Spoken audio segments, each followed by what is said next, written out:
దేవునికి స్తోత్రం. ఈ దిన నిత్య నివాసగు దేవదేవుడైన యేసుక్రీస్తు ప్రభువారిక కృపగల వాగ్దానం. మీకు స్థలము సిద్ధపరచ వెళ్ళుచున్నాను. యోహాను సువార్త 14:2. ప్రియా నిత్య నివాసగు దేవదేవుని బిడ్డలారా, ప్రభువైన యేసుక్రీస్తు మహోన్నతమైన నామములో మీ అందరికీ నా హృదయపూర్వకమైన శుభాభివందనాలు ఈ ఉదయ కలశంలో ప్రభు పేరట మీకు తెలియపరుస్తున్నాను. దేవాదేవుని బిడ్డలారా, మీరంతా బాగున్నారు కదూ? మీ కుటుంబ సభ్యులందరూ కూడా సురక్షితంగా ఉన్నారు కదూ? ఈ నూతన సంవత్సరంలో నూతన కార్యాభివృద్ధిని, నూతన కృపను, నూతన కనికరాన్ని, నూతన ఆదరణ, నూతన సంరక్షణను మనందరము కూడా పొందాలి. ఎందుకంటే మన ప్రియ ప్రభువు మన ఎల్ల ఒక నూతనత్వాన్ని చూడాలని ఆశపడుతున్నాడు. దేవుని బిడ్డలారా, అశాశ్వత ఈ లోకంలో వైపు కాక దేవుని వైపు తేరు చూడండి. దేవునికి మహాకృప ద్వారా మనం నింపబడదాం. సర్వోన్నతుని యొక్క కార్యాభివృద్ధిని మనం పొందుదాం. మన ప్రియ ప్రభు అయిన దేవదేవుడు మీకు నాకు స్థలము సిద్ధపరచ వెళ్ళి ఉన్నాడు. యేసు స్పష్టంగా ప్రకటించాడు ఈ మాట. పరలోక రాజ్యము మనకు ఉన్నది, అచ్చట పరమ యెరూషలేము మనకున్నది. అంతేకాదు, పరలోక యెరూషలేమగు దేవుని పట్టణమందు మనకొక స్థలమును ఆయన సిద్ధపరుచున్నాడు. అవును, మన కోసం ఒక నివాసం కావాలి కదా దేవుని బిడ్డలారా.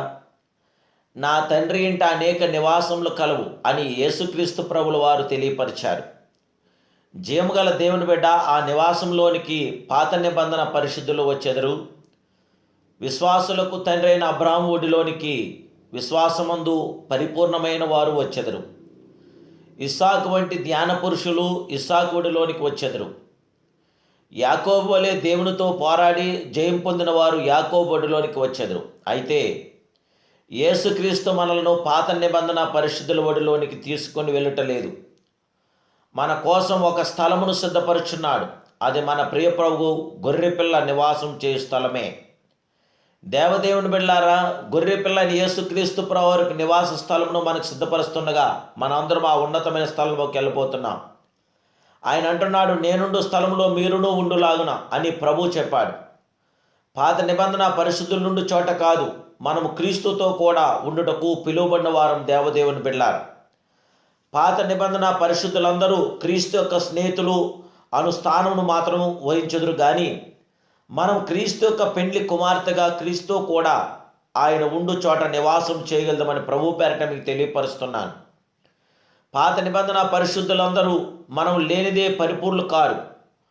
వారి నివాసము కంటే క్రీస్తు పెండ్లి కుమార్తెగు మన నివాసం ఎంతో మహిమగలదై గొప్పదై సిద్ధపరచబడుచున్నదని ప్రభు పేరట మీకు తెలియపరుస్తున్నాను.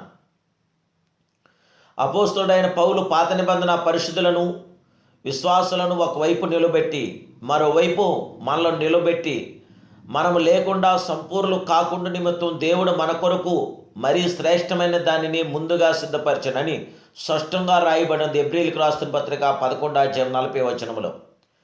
దేవదేవుని బిడ్డలారా, దేవుడు మన కొరకు సిద్ధపరచున్న ప్రతి స్వాస్యము, ప్రతి నివాసము ఎంతో మహిమగలదై ఉండును. భూమి మీద నివసించుచుండగానే మన పరలోక నివాసము కట్టి లేపబడుచున్నది.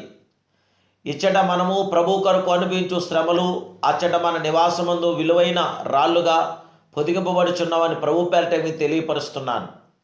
ఇచ్చట ప్రభు కొరకు మన ప్రయాసం, మనము సంపాదించు ప్రతి ఆత్మ పరలోకమందు మన భవనమును అలంకరించునై ఉన్నదని నేను ప్రభు పేరట మీకు తెలియపరుస్తున్నాను. దేవుని బిడ్డలారా, మన నివాసములను ప్రభు నిత్య నివాసమని చెప్పాను. మనం భూమి మీద ధనమును సమయమును వెచ్చించి నశించు ఆత్మను సంపాదించినప్పుడు అవి నిత్య నివాసంలోనికి వచ్చుటకు ద్రోహదపడును. మనం పరలోక గుమ్మంలోనికి ప్రవేశించినప్పుడు వారు మనకు ప్రేమతో స్వాగతం పలికెదరు. వారు తమ నివాసములను మనకు చూపించెదరు. దేవదేవుని బిడ్డలారా, మనం పరలోక పౌరులం. మనం పరలోక పౌరహక్కుని మనం పొందాలి. మన దేవుడు పరలోక రాజు, పరలోక అద్వితీయ సత్య స్వరూపుడు. నేడు మనము కూడా పరలోక సామర్థ్యాన్ని పొందటానికి మన కొరకు స్థలము సిద్ధపరచడానికి మన ప్రియ ప్రభు పరమందున్నాడు కనుక ఆ దేవదేవుడి తట్టు మన చేతులెత్తి మన ఆలోచనలెత్తి ప్రార్థిద్దాం, ప్రతిఫలం పొందుదాం. ప్రార్థన. ప్రేమాస్వరూపుడైన మా ప్రియ నిత్య నివాసమైన పరమ తండ్రి, ఈ ఉదయకాల సమయంలో నీ కుమారుడైన యేసుక్రీస్తు మహిమ కలిగిన నామలో నీ దాసుని ప్రార్థిస్తున్నాను దేవా. మీ బిడ్డలైన మమ్మల్ని అందరినీ జ్ఞాపం చేసుకుని ఆదరించండి, సంరక్షించండి. సమానార్థమైన ఉన్నతమైన ప్రతి ఆత్మకార్యం బిడ్డలకు దయచేయండి, ఆత్మాభిషేకం దయచేయండి, జయ విజయాల బిడ్డలకు దయచేయండి, పరిశుద్ధాత్మ కృపాతాకిడి దయచేయండి. ఈ ఉదయకాలం నీ ఆశీర్వాదాలతో మీ దీవులతో మీ బిడ్డలైన మమ్మల్ని అందరూ నింపి మమ్మల్ని నిత్యకు వారసులుగా మమ్మల్ని చేయమని, పరిశుద్ధాత్మ మీ కార్యం మమ్మల్ని జరిగించమని యేసునామములో ప్రార్థిస్తున్నాను పరమ తండ్రి. ఆమేన్, ఆమేన్, ఆమేన్. సర్వోన్నతుడైన దేవదేవుడు మిమ్మల్ని సంపూర్ణంగా దీవించును గాక. God bless you.